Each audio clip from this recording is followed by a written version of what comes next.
ചെയ്തിരുന്നത്. പക്ഷേ തൻ്റെ ആ ചെറിയ കർമ്മങ്ങളിലൂടെ വലിയ നന്മകളിലേക്ക് ഉയരാനായിട്ട് വിശുദ്ധ മാർട്ടിൻ ഡി പോറസിന് സാധിച്ചു. രാത്രികാലങ്ങളിൽ പ്രാർത്ഥിച്ചും പകൽ സമയത്ത് ശുശ്രൂഷിച്ചും അദ്ദേഹം തന്നെ ജീവിതത്തെ ക്രമപ്പെടുത്തി.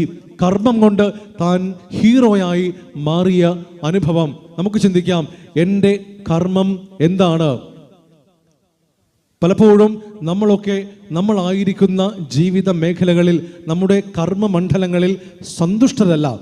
സാറ്റിസ്ഫാക്ഷൻ അഥവാ സംതൃപ്തി എന്ന ഒരു വാക്ക് ഈ ജീവിതത്തിൽ ഒരിക്കലും ചിലപ്പോൾ നമുക്ക് കണ്ടെത്താനാവില്ല. കാരണം ഞാൻ എന്നിൽ തന്നെ സന്തോഷവാനല്ല. എനിക്ക് എന്നെ തന്നെ മനസ്സിലാക്കാനോ സ്വീകരിക്കാനോ കഴിയാത്ത അവസ്ഥയുണ്ട്. പലപ്പോഴും നമുക്കൊക്കെ എല്ലാം അക്കരപ്പച്ചയാണ്, അതാണ് നല്ലത്, അതായിരുന്നെങ്കിൽ നന്നായിരുന്നു എന്ന് പറഞ്ഞ് അതിനെക്കുറിച്ചോർത്ത് കൊതിയൂറുന്ന ജീവിത മനോഭാവങ്ങളാണ് പലപ്പോഴും നമുക്കൊക്കെ ഉള്ളത്.